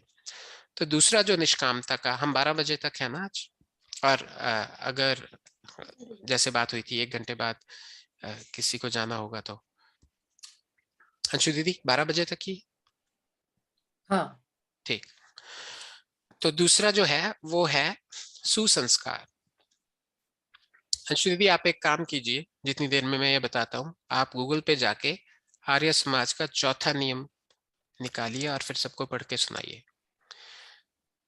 सुसंस्कार क्या है? हम जो भी काम करते हैं, जैसे अभी हमने रसगुल्ले की बात की थी पहले कि उसके संस्कार तो पड़े, जो भी काम हम करते हैं उसके हम पे संस्कार पड़ते हैं। और कई बार तो संस्कार इतने जबरदस्त होते हैं, और वो संस्कार केवल शरीर पे ही नहीं, मानसिक संस्कार भी बनते हैं। उदाहरण देता हूं आपको बहुत सिंपल समझाने के लिए। आपने बहुत लोग सुने होंगे जो उठते ही कहते हैं चाय दे दो भी, नहीं तो सर फटने लगेगा, जल्दी चाय पिला दो। इससे अब मुझे फिर हॉस्टल याद आ रहा है। हॉस्टल में मुझे याद है बहुत बार कई लड़के सुबह दरवाजा खटखटाते थे कि भाई किसी के पास सिगरेट है, सिगरेट है, नहीं तो मैं सारा दिन फ्रेश नहीं हो पाऊंगा, मेरी सिगरेट खत्म हो गई। ठीक है। तो इसमें क्या है कि शरीर पर भी और मन पर भी संस्कार पड़ जाते हैं। ये तो मैंने दोनों बुरी एग्जांपल्स बताई हैं आपको, सिगरेट की बताई, चाय की बताई, उठते पीने की।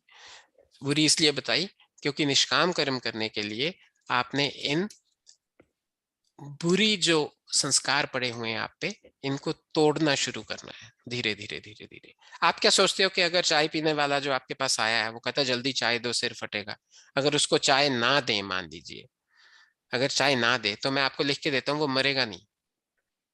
ठीक है। हो सकता है उसका सिर फटे, 2 दिन फटे, 3 दिन दर्द हो, चौथे दिन कम हो जाएगा। ठीक है। लेकिन ऐसा नहीं है कि अगर चाय नहीं मिलेगी तो उसका जीवन समाप्त हो जाएगा, पर उसे ऐसा लगता है उस वक्त कि भाई चाय दो बस, मुझे नहीं पता। और कई लोग तो फिर ये भी बता रहे हैं मैं 30 साल से पी रहा हूँ, 40 से पी रहा हूँ, 50 से पी रहा हूँ। और जितने ज्यादा साल से पी रहे हैं उतने ही संस्कार ज्यादा प्रबल हो जाते हैं। तो दीदी आपने ढूंढा चौथा नियम है जो आर्य समाज का, वो एक बार पढ़ के सुनाइए। चौथा नियम है सत्य के ग्रहण करने और असत्य के छोड़ने में सर्वदा उद्यत रहना चाहिए। तो इसका एक जो बुरे संस्कार हम पे बने हुए हैं उन संस्कारों को खत्म करने के लिए एक 10 नियमावली है, महर्षि दयानंद सरस्वती ने लिखी है। उसमें से ये फोर्थ स्टेप है कि हर जीवात्मा को हर क्षण सत्य को अपनाने और असत्य को छोड़ने में सर्वदा उद्यत रहना चाहिए, एकदम एक्साइटेड, जैसे बहुत जबरदस्त चीज मिल गई। आप सब सोच लीजिए आपको बहुत ज्यादा क्या पसंद है, और अगर घर में वो चीज आ जाए, अपने रिलेशंस में सोच लीजिए आप सबसे ज्यादा किसको प्यार करते हैं और बहुत देर से मिले नहीं है, अगर वो आ जाए तो आप कैसे उछल के कूद के जाएंगे। तो ऋषि दयानंद लिखते हैं इस तरह से जब भी आपको पता लगे कि जो मैं कर रहा हूं वो ये असत्य है, ये ठीक नहीं है, और जो मुझे नहीं करना चाहिए वो मैं जो मुझे छोड़ना, और जो मुझे करना चाहिए वो ये है, तो वो फटाफट उसी उल्लास से, उसी हर्ष से, उसी खुशी से, उसी उत्सुकता से और उतने ही मतलब क्या कहूं मैं, वेग से फटाफट उस चीज को पकड़े जिसको पकड़ना है और उसको छोड़े जिसको छोड़ना है। इससे क्या होता है जब हम, और ये आसान नहीं है, एक वो कबीर जी का नहीं है, बुल्ले शाह का है कुछ, उसका कुछ ऐसा अर्थ निकलता है कि मैं हाथी के पैर जितना मोटा जो संगल है, जो लोहे का एक, जो भी संगली बोलते हैं, संगल बोलते हैं, चेन है, चेन। हाँ उसको तो तोड़ सकते हैं हम, उसको तो एक अगर उसमें मुझे बांध दिया जाए फिर भी पॉसिबल है कि शायद मैं उसको तोड़ दूं। पर जो बुरे संस्कारों का पाश है, जैसे चाय वाला एग्जांपल दिया, उसको तोड़ना कई बार उससे भी मुश्किल हो जाता है। तो वो तभी हो पाएगा जब हम इस नियम को अपने जीवन में लेके आएंगे कि जब पता लगे कि जो मैं कर रहा हूं या कर रही हूं वो गलत है, और जो मुझे करना चाहिए मैं नहीं कर रही, उसको अपनाना है मुझे। तो इस चीज, यही चीज जो है वो आपके कुसंस्कारों को सुसंस्कारों की ओर लेके जाएगी। और हमें सैकड़ों कुसंस्कार है, मैं बहुत सोच के ये बात बोल रहा हूँ। सैकड़ों मीन्स सैकड़ों, 2 4 6 8 नहीं है, सैकड़ों है। आप नोटिस करेंगे सुबह से लेकर रात तक काउंट नहीं होंगे, काउंट नहीं होंगे। जैसे मुझे एक बार जब मैंने सबसे पहला कोर्स शुरू किया था सोशल सर्विस वर्क प्रोग्राम सैनिका में 10 साल पहले, तो एक सिंपल असाइनमेंट दी कि सुबह से लेकर रात तक तुम जो भी चीज इस्तेमाल करते हो उस चीज का और कंपनी का नाम लिखो। तो मैं बड़ा खुश हुआ कि ये असाइनमेंट तो बहुत सस्ते में छूट गए, ये तो कर लेंगे। और जब लिखने लगे फिर तो निवेदिता को भी इन्वॉल्व किया। फिर तो हम एक दिन टिम हॉर्टन्स पे जाके बैठ के 4.5 घंटे लिखते रहे। वो तो लिस्ट खत्म ही ना हो, 170 180 190 छोटी छोटी चीजों से लेके, क्योंकि उसमें बेल कनाडा भी आ गया, रॉजर्स भी आ गया, आपके खाने की सारी चीजें आनी शुरू हो गई, पहनने की चीजें और कंपनी शुरू हो गई, जो जो आप इस्तेमाल करते हैं वो सारी चीजें शुरू। वो तो एक अथाह समुद्र बन गया। वो तो मैं हैरान हो गया कि ये, जिसको मैं समझता था ये 15 नंबर फ्री में मिलेंगे, इसने तो मेरे 15 घंटे खराब कर दिए। इसी प्रकार इन जब एडिशन जहां हम समझते थे कि बहुत हमें तो मिनिमल चीजें यूज करते हैं हम लोग थोड़ी उस तरह से जीते हैं जैसे लोगों को बहुत कुछ। दैट्स व्हेन यू रियलाइज के मिनिमलिज्म is something नहीं है। हाँ which we all have to achieve yet। And it's तो very एग्जैक्टली मुझे ये था, मैं हमारे लिए तो बहुत ही आसान है। हाँ तो बिल्कुल ठीक बात है निवेदिता की। तो इसी प्रकार हमें ऐसा लगेगा अभी कि अच्छा मेरे में इतने क्या कुसंस्कार है, यही 2 4 चीजें हैं। और जब आप बैठेंगे आत्मनिरीक्षण करेंगे लिखने लगेंगे तो वो लिस्ट बढ़ती जाएगी बढ़ती जाएगी बढ़ती जाएगी। फिर उस लिस्ट में से आपको एक एक चीज को साफ करना है और एक एक चीज पे काम करना है। लेकिन अच्छी बात क्या है कि आप जब काम करने लगेंगे तो आपको बाकी चीजों पे भी कंट्रोल करना आसान हो जाएगा। जैसे टीचर्स के लिए अंशु दीदी निवेदिता को पता है इस बात का, बोलते हैं कि जो फर्स्ट सर्टिफिकेट लेना है यहाँ ओसीटी का, ओंटारियो कॉलेज ऑफ टीचर्स से जब आप लाइसेंस लेते हैं तो वो बड़ा मुश्किल होता है बाहर से आके। लेकिन जब आप ओसीटी के बाद अल्बर्टा जाते हैं वहां भी लाइसेंस लेना पड़ता है, तो बहुत आसान हो जाता है। तो जो अल्बर्टा टीचर एसोसिएशन है या जो भी वहाँ की, वो ओसीटी से ही पूछ लेते हैं कि हाँ भाई ये लाइसेंस्ड है, वो कहते हैं हाँ है, तो वो काम बहुत जल्दी हो जाता है। लेकिन पहला लेना बहुत मुश्किल है। तो इसी तरह आपको पहले जो 2 4 मूल आपके कुसंस्कार हैं उनको तोड़ने में बहुत शक्ति लगेगी, उसके बाद बाकी खुद ही छंटते जाएंगे। इतना टफ नहीं है ये, लेकिन शुरुआत करनी पड़ेगी, शुरुआत करनी पड़ेगी। तो पहला सत्संग, दूसरा सुसंस्कार।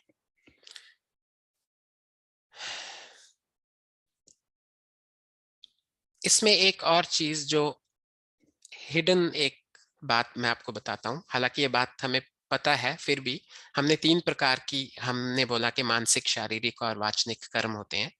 लेकिन इसमें ध्यान रखने वाली बात यह है कि जो वाचनिक कर्म होता है, दूसरे वाला, पहला मानसिक दूसरा वाचनिक, जो वाचनिक कर्म होता है वो तभी होता है जब उसकी फाउंडेशन में मानसिक कर्म हो चुका हो। आपने किसी को बुरा कहा, वो ऐसे नहीं कह दिया, ऐसे ही नहीं कह दिया बिना किसी उसने, चाहे आपने 1 सेकंड लिया, चाहे आप कल रात से सोच रहे थे, चाहे आप 1 महीने से सोच रहे थे जब मुझे ये व्यक्ति मिलेगा मैंने इसको ये बोलना ही बोलना है, लेकिन पहले मानसिक कर्म जरूर हुआ है। इस चीज को हमेशा आप याद रखिए। कोई भी वाचनिक कर्म करने से पहले मानसिक, कई बार हम एंगर इश्यूज में ऐसा बोल देते हैं कि नहीं मैं तो एकदम बोल दिया और बाद में मुझे बुरा लगा, ना ना ना, वो बहुत फ्रैक्शन ऑफ सेकंड्स के लिए मन में पहले पूरी प्लानिंग चलती है कि अब मैंने ये बोलना है, ठीक है, और फिर आप बोलते हैं। इसी प्रकार जो आपका तीसरा है मानसिक वाचनिक, और तीसरा क्या है शारीरिक। शारीरिक कर्म करने से पहले भी मानसिक कर्म होगा ही होगा, बल्कि शारीरिक कर्म करने से पहले कुछ केसेस में मानसिक और वाचनिक दोनों कर्म हो चुके होंगे। फॉर एग्जाम्पल मैंने सोशल वर्क में पढ़ाई की, तो एकदम थोड़ा एडमिशन लिया, पहले सोचा, पहले पूरी मानसिक स्तर पे सोचा, फिर उसके बाद बताया, अपने परिवार वालों को बताया, अपने दोस्तों को बताया, अपने कॉलीग्स को बताया, सबको बताया, तो वाचनिक कर्म भी हो गया कि मैं इसको इस फैकल्टी में इस एजुकेशन को लेना चाहता हूँ, ठीक है। फिर मैंने उसको पूरा किया तो शारीरिक कर्म भी हो गया। तो जब भी आप शारीरिक या वाचनिक कर्म करते हैं उसके मूल में मानसिक कर्म है।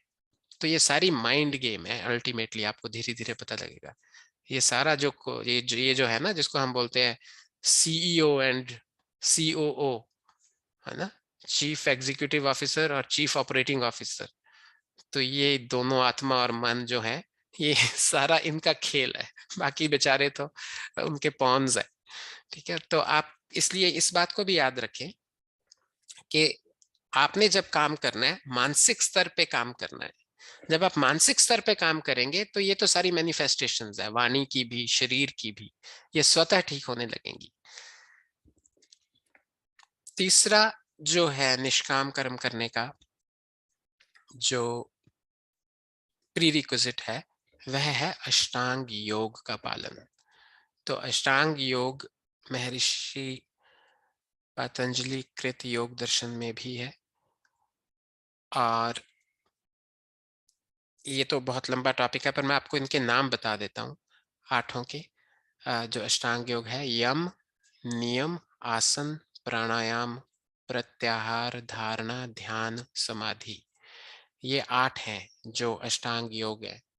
अब आपने इनमें से, मैं दोबारा बोल देता हूँ, यम, नियम, आसन, प्राणायाम, प्रत्याहार, धारणा, ध्यान, समाधि। अब आप पूछेंगे, आपको लगेगा कि समाधि तो ये वही वाली समाधि है जिसकी बात हो रही थी, जो अल्टीमेट गोल है। हाँ, ये बिल्कुल वही समाधि है। जो समाधि तक पहुंचेगा वही 100% निष्काम कर्म करेगा। जो समाधि तक नहीं पहुंचा वो निष्काम कर्म 100% कर ही नहीं सकता। बस ये एक यूनिवर्सल प्रिंसिपल है, इस पे मतलब चर्चा की आवश्यकता ही नहीं है। एक योगी है जो समाधि तक पहुंच चुका है, उसका खाना, उसका वस्त्र पहनना, उसका किसी से बात करना, किसी को सलाह देना, वो सारे ही निष्काम कर्म है। उसमें कुछ भी सकामता नहीं है, 0.01% भी सकामता नहीं है। लेकिन जो उस योगी के स्तर का व्यक्ति नहीं है, जो एक आम व्यक्ति है, हमारी आपकी तरह, मेरे आपकी तरह, वो 100% निष्काम कर्म कर ही नहीं सकता। उसमें वो तो दिन में एक भी मुश्किल है। ठीक है, अब आप ये इस चीज को इस तरह से याद रखिए। तभी मैंने जॉब का एग्जांपल दिया था, क्योंकि मैं रात में सोच रहा था कैसे एग्जांपल दूं। अगर आप 8 घंटे की जॉब में सिर्फ 1 मिनट ही जॉब रिलेटेड काम करते हैं, तो आप खुद ही सोचिए कि आप को निकाल ही दिया जाएगा वैसे तो पर अगर रखा भी जाता है, चलो निकाला नहीं भी जाता, तो भी आप कितना जस्टिफाई कर रहे हैं अपनी जॉब को। तो जो मनुष्य जन्म का अल्टीमेट गोल है कि ठीक है, ये ईश्वर को भी पता है, ईश्वर को पता है कि हर मनुष्य फ्रॉम डे 1 निष्काम कर्म नहीं कर सकता, सारे। लेकिन ईश्वर ने तभी ये आश्रम व्यवस्था बनाई है। और मैं ये, हम सभी जो इस मीटिंग पे बैठे हैं, मुझे लगता है एक छोटी बच्ची बैठी है, लेकिन बाकी सभी बड़े हैं, तो मैं हम सभी को ये कहता हूँ, बल्कि बच्चों के लिए तो और इम्पोर्टेंट है अगर सुन रहे हैं, कि हमें कोई भी एक एज, और अंशु दीदी और मैं तो ये बहुत बार डिस्कस करते हैं, पहले भी जब हम हमारा म्यूचुअल स्वाध्याय करते थे हम, कि हम सबको एक एज निकाल लेनी चाहिए कि इस तारीख को मैं 100% फोकस अपने आध्यात्मिक जीवन के लिए, अपने जो ultimate goal of, ultimate purpose of, जो प्रयोजन है इस जन्म का, उसके लिए लगाऊंगा 100%। वो आप कभी भी, जिसको हम रिटायरमेंट बोलते हैं मोटी भाषा में, रिटायर होके भी तो रिटायरमेंट यही है ना कि अब मैं मटेरियल के लिए काम नहीं करूंगा या करूंगी। रिटायरमेंट का क्या मतलब है कि मैं धन के लिए काम नहीं करूंगा, ठीक है ना। तो हम सभी को एक डेट, लेकिन एक चीज ध्यान रखनी है, वही बात है कि आप में शक्ति बची होनी चाहिए। आप डेट ही ऐसी निकाल लो कि उसके बाद शक्ति ही ना बचे, क्योंकि ये काम सबसे ज्यादा श्रम साध्य है और शक्ति वाला काम है। तभी जो अपलिफ्टेड सोल्स हैं वो सीधा ब्रह्मचर्य आश्रम से ही 4th आश्रम में जंप कर जाते हैं। जो मोस्ट इंटेलिजेंट क्रिएचर्स हैं वो पढ़ते ही नहीं है गृहस्थ और वानप्रस्थ में, वो कहते हैं अभी हमें रिस्क नहीं लेना, जब तक हमारे शरीर में बल है, शक्ति है, हम तभी इसको अचीव करने का प्रयास करेंगे। तो हम जब आश्रम में जाते हैं, होपफुली इस जुलाई में भी जाएंगे, तो वहां जितने ब्रह्मचारी लोग हमें मिलते हैं, उनसे हमें, वो हमारी इंटरव्यू लेते हैं, हम उनकी इंटरव्यूज लेते हैं। कई बार मुझे ये भी लगता है कि कहीं हम उन पे बैड इन्फ्लुएंस ना बने, क्योंकि उनको कई बार ये भी लगता है देखो ये कितने अच्छे गृहस्थी हैं, ये हर साल आते हैं, इनका जीवन बड़ा अच्छा है, इनका भी तो ठीक ही चल रहा है। तो हम उनको बार बार बोलते हैं कि नहीं, आपका ठीक चल रहा है। क्योंकि इसमें जितनी ज्यादा शक्ति और सामर्थ्य चाहिए इस काम को करने के लिए वो आप अब लगा रहे हैं। और अगर आप सीधा स्किप करेंगे गृहस्थ और वानप्रस्थ को तो आप जल्दी अचीव कर लेंगे। इसलिए अब हम तो अंडू कर नहीं सकते। हम में से बहुत से लोग ऐसे हैं, हम सभी ऐसे हैं जो ब्रह्मचर्य से गृहस्थ में आ गए हैं और कुछ गृहस्थ से अकॉर्डिंग टू वेदास वानप्रस्थ की एज में भी जा चुके हैं, जो थर्ड स्टेप है। ठीक है, लेकिन अभी वानप्रस्थ की एज में जा चुके हैं पर वानप्रस्थी है नहीं, ये भी ध्यान देने वाली बात है। बाय कर्म गृहस्थी ही है, अभी भी बाय कर्म 100% गृहस्थी है पर बाय एज वानप्रस्थी है। तो इसलिए अब हमें ये सोचना पड़ेगा, कोई भी आप अपनी डेट निकालिए, मतलब मैं आपको वेद तो 50 इयर्स बोलता है, ठीक है, और वेद तो इतना ईश्वर की कृपा है कि ईश्वर 50 इयर्स भी तब बोलता है कि अज्यूम करके चलता है कि ये 100 साल तो जिएंगे। ठीक है, और ईश्वर ये कहता है कि 100 साल आपके आखिरी दिन भी आपकी सारी सेंसेस, हम बोलते हैं ना श्रद्धा, ये जो हम बोलते हैं कि मेरे आंखें नाक कान सभी 100 वर्ष और उससे अधिक भी पूर्ण रूप से काम करते रहे।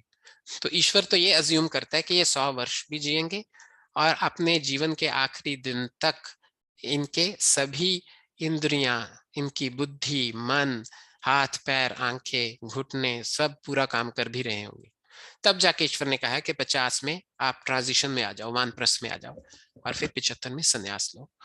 तो मैं आपको ये रिक्वेस्ट करूंगा कि अगर हम चाहते हैं कि हम शुभ सकाम से भी ऊपर उठें तो हमें एक एज निर्धारित करनी पड़ेगी हम सभी को अपने लिए।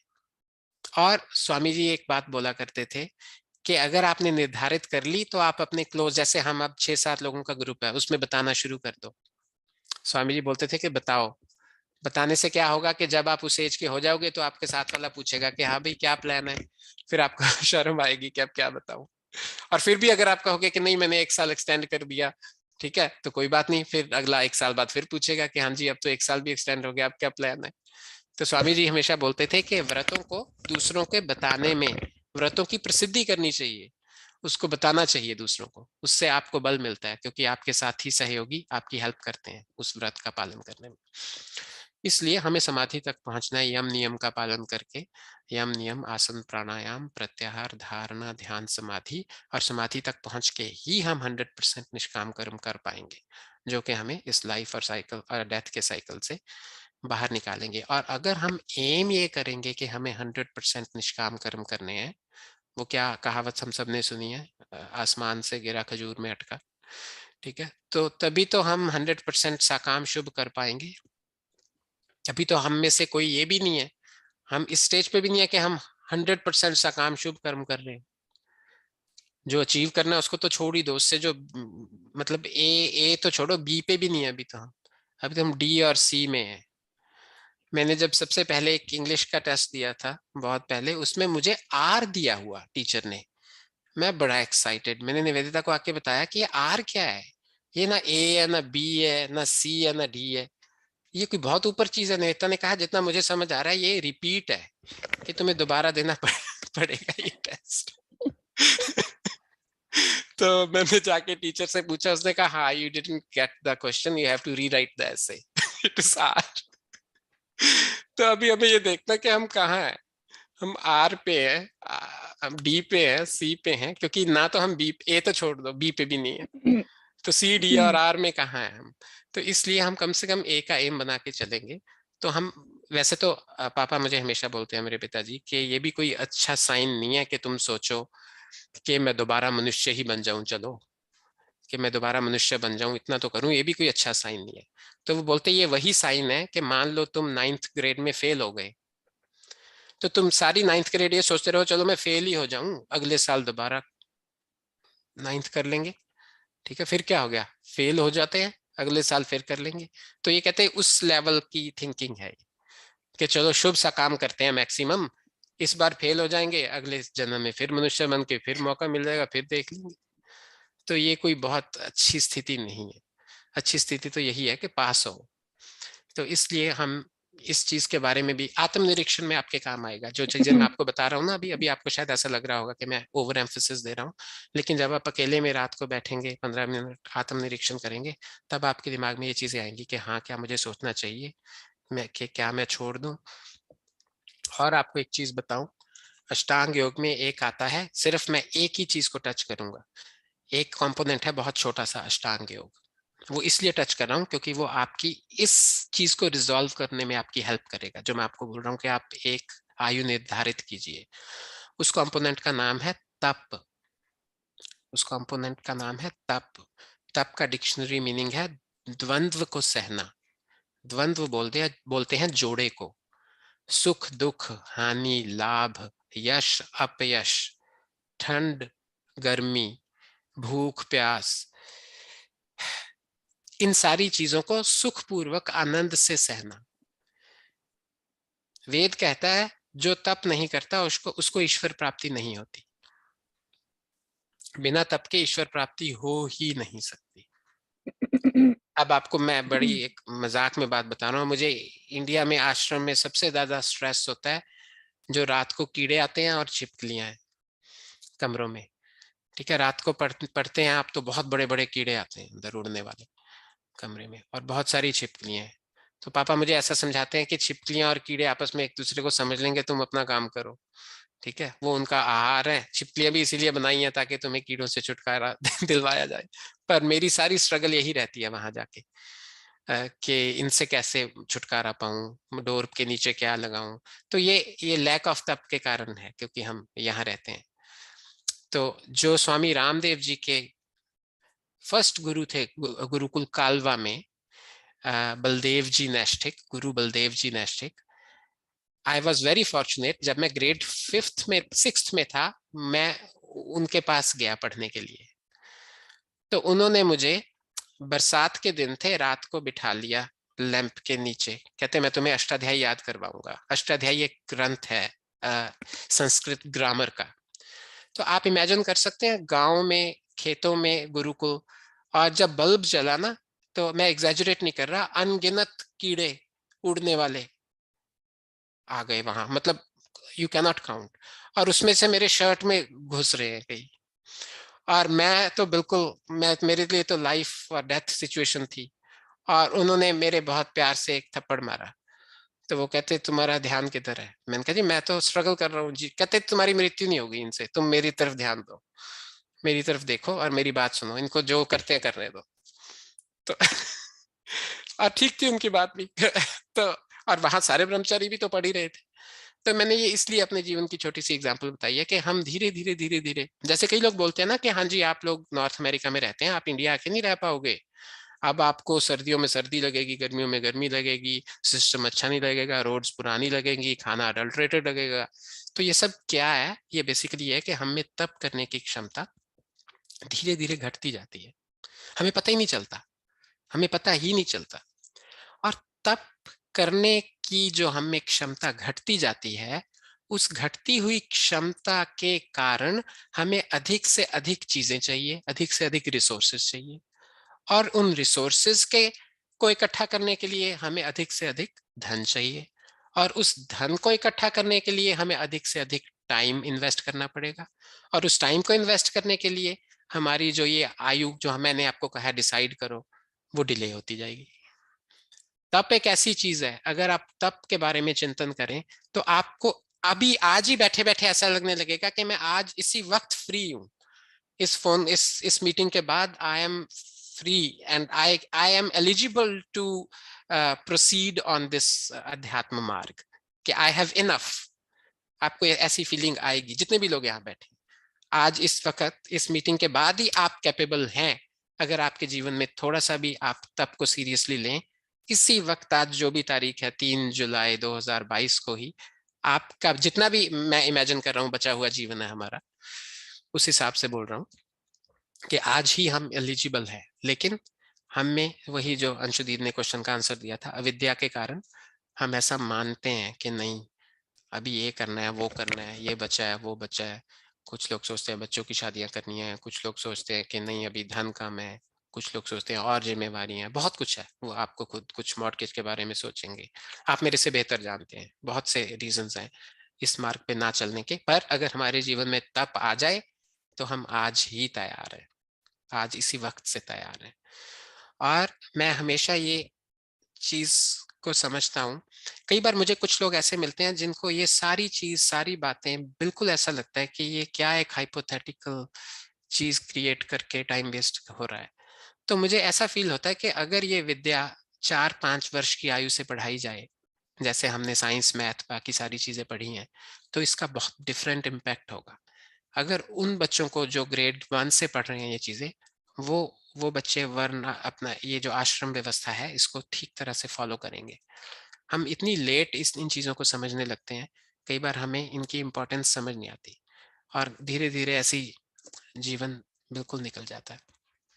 तो आप इस चीज पे ध्यान रखें कि निष्काम कर्म करने के लिए हमें सत्संग, सुसंस्कार और अष्टांग योग पे हम डिस्कशन करेंगे इस टॉपिक के खत्म होने के बाद, क्योंकि नहीं तो फिर अष्टांग योग ही एक अपने आप में टॉपिक है। और ये मैं याद रखूंगा, इट इज़ माय जॉब कि जब ये टॉपिक खत्म होगा तो हम अष्टांग योग पे काम करेंगे। तो हमारे पास 6-7 मिनट है, वैसे तो क्वेश्चन आंसर्स भी मुझे लेने चाहिए, पर मैं फिर भी बहुत क्विकली आपको ये स्लाइड दिखाना चाह रहा हूँ। इसमें उन्होंने सिर्फ आसान करने के लिए हमें एक एग्जाम्पल दिया है कि हम अपने जीवन में जो 3 साधन हमें दिए हैं, शरीर, वाणी और मन, इनसे किस प्रकार शुभ और अशुभ कर्मों को करते हैं। तो अगर शरीर से शुभ कर्मों को हम करें तो उसमें पहला है रक्षा। अब मैं आप सभी लोगों का कंट्रीब्यूशन चाहता हूं। आप एक एक उदाहरण देंगे कि जब मैं रक्षा शब्द का इस्तेमाल कर रहा हूं तो आपके दिमाग में क्या आ रहा है, और मैं चाहता हूं सभी बताएं, क्योंकि ये काफी हैवी टॉपिक है, इसको हम सस्ते में नहीं जाने दे सकते। जब मैंने कहा कि शरीर से शुभ सा काम कर्म है रक्षा, तो बताइए आपके दिमाग में क्या आया।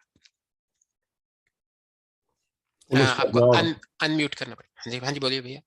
पुलिस का जॉब, सैनिक का जॉब, आप कहीं बाहर जा रहे हो, कोई एक्सीडेंट होने वाला है, आपने किसी को पुश कर दिया, सेव कर लिया, उसको बच्चे को हटा लिया वहां से, उसके सब कुछ गड़बड़ ना हो जाए। बिल्कुल ठीक है, ठीक है, इन्होंने जो कहा वो ठीक है। और बताइए। मेरे भी दिमाग में राइट अवे रक्षा से अविका का दिमाग में आया कि अभी वो इतनी छोटी है कि specially now that she is crawling, कि मेरे को उसकी अभी रक्षा करनी है until she is capable or she knows the right ठीक है, things to do. I have to बिल्कुल take ठीक care है, of her. बिल्कुल ठीक है। बाकी लोग भी एक एक कुछ भी बोले, कुछ भी बोलिए। मुझे मेरे लगा दिमाग में पौधे आए अपने। बिल्कुल ठीक है, बिल्कुल ठीक है। मुझे लगा कि standing up for the rights of others who don't have a voice, for example. Very good, very good. हम सभी हाँ ठीक चल रहे हैं। और निवेदिता आप रह गए शायद। नहीं, मैंने बोला ये कि standing up for the rights of others who don't have a okay voice. Okay, तो कौन बचा? मेरे को हमेशा आई थॉट ऑफ वर्क, बहुत बार वर्क पे होता है कि सीनियर्स से तो सब एवरीबॉडी इज गुड, जूनियर लोग होते हैं they always bad, so I thought of that कि you should step in and कुछ गलत देख रहे हो तो बोलना चाहिए कुछ। ठीक, तो जो रक्षा की परिभाषा बताई गई और आप सबने उस परिभाषा के एग्जाम्पल्स दे दिए, ठीक है, तो आपका किसी का आंसर गलत नहीं था। रक्षा होती है अपने से इंफीरियर या इनकैपेबल का ध्यान रखना। जैसे आकांक्षा के एग्जाम्पल में इनकैपेबल हो गया जब छोटा बच्चा है। आपने एक शब्द सुना होगा बलि वैष्णदेव व्याज, जो वेदों में कहा गया है जितनी भी अदर स्पीशीज हैं उन सभी स्पीशीज का ध्यान रखना, जो मोस्ट सुपीरियर स्पीशीज है ह्यूमन बीइंग, उसका काम है। आपने सुना आजकल सेव द सॉइल चल रहा है, सदगुरु का बहुत बड़ा मिशन। आपने जब रक्षा के बारे में सोचा आपके दिमाग में नहीं आया होगा क्या? जब आपने रक्षा के बारे में सोचा आपके दिमाग में ये आया कि शुभ विचार जो आपके मन में है उनकी भी रक्षा करनी है आपने? क्या आपके दिमाग में ये आया कि जो अच्छे संस्कार आपके हैं आपने उनकी रक्षा करनी है? आपको पता है अगर आप उनकी रक्षा नहीं करेंगे वो चले जाएंगे। जो भी आपकी अच्छाई है अगर आप उसकी रक्षा नहीं करोगे वो छोड़ के चली जाएगी। रक्षा एक बहुत इंपॉर्टेंट काम है। आपने अपनी अच्छाई की रक्षा करनी है। और जब किसी दूसरे पे, हम में से एक ने बताया, जब किसी दूसरे पे कोई गलत व्यवहार हो रहा है, डिस्क्रिमिनेशन हो रही है, ऑपरेशन हो रहा है, तो उसको भी उससे बचाना है, वो भी रक्षा है सभी जीव जंतु की। अब सेव सॉइल में क्या है, हमारी रक्षा तो मोटे रूप से होगी क्योंकि जब खाने में शुद्धि होगी, लेकिन उससे कितने हजारों लाखों करोड़ों अरबों अनगिनत कीटाणु, कितना कुछ बच रहा है उससे, कितना कुछ मतलब उनकी दोबारा लाइफ रिवाइव होएगी। तो इस प्रकार से ये सारे इकोसिस्टम की रक्षा, ग्लेशियर्स की रक्षा, पृथ्वी की रक्षा, ठीक है, ये सारी हमारी जिम्मेदारी है। क्यों? क्योंकि हम ही कर्म योनि है, ये इंपॉर्टेंट है। अगर कोई और भी कर्म योनियां होती तो डिवाइड हो जाता ये काम। तो अब हमारा काम है अपने से इंफीरियर जितने भी स्पीशीज है या एंटिटीज है या इनकैपेबल हैं, उन सब का ध्यान रखना, ये रक्षा के अंदर आता है। तो आज हम यही छोड़ते हैं। इस स्लाइड को आप दिमाग में रखना, इस स्लाइड से हम दोबारा शुरू करेंगे क्योंकि ये एक बहुत इंपॉर्टेंट स्लाइड है। लेकिन ये ध्यान रखिएगा, इस स्लाइड में साधनों के आधार पर ये है सारे साकाम ही है, सारे साकाम ही चल रहे हैं अभी, शुभ अशुभ, क्योंकि यहाँ निष्काम शब्द नहीं आया ना। चलो, साकाम भी कोई छोटी चीज नहीं है साकाम तक पहुंचना है हमें, शुभ साकाम तक। तो ये सभी साकाम कर्म है। रक्षा, दान, सेवा, शरीर से, वाणी से सत्य बोलना, मधुर बोलना, हितकर बोलना, स्वाध्याय करना, मन से दया, अस्पृहा। अस्पृहा का अर्थ पता है आपको? स्पृहा बोलते हैं जेलस, किसी के प्रति द्वेष। अस्पृहा होता है दूसरों की खुशी में अंदर से खुश होना। अभी हमने बताया था ना कि स्वामी दयानंद सरस्वती ने 10 पॉइंट्स बताए हैं, उसमें से अंशु दीदी ने एक पढ़ा था, वो था थर्ड, जो उन्होंने पढ़ा था वो 4th पॉइंट था। अब 9th पॉइंट मैं क्विकली पढ़ देता हूँ, उसके बाद मैं स्टॉप करूंगा। 9th पॉइंट है, प्रत्येक को अपनी ही उन्नति में संतुष्ट नहीं रहना चाहिए, किंतु सबकी उन्नति में अपनी उन्नति समझनी चाहिए। ये है अस्पृहा, मन से होती है ये अस्पृहा, और ये बहुत बहुत मुश्किल है अचीव करनी। एक गुरु अपना सारा जीवन अपने शिष्य को तैयार करता है, और जब शिष्य तरक्की करने लगता है गुरु को स्पृहा हो जाती है।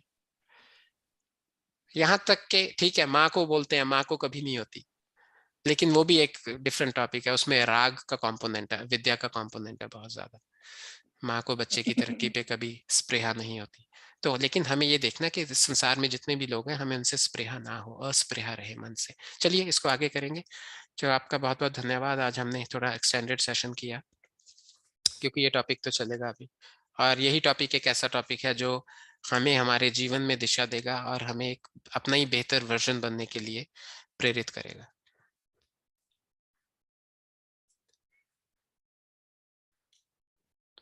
तो अंशु दीदी, नेक्स्ट सेशन मैं फिर आपको बताऊंगा जब भी पॉसिबल हो पाएगा, ठीक है, क्योंकि इंडिया में मैं अभी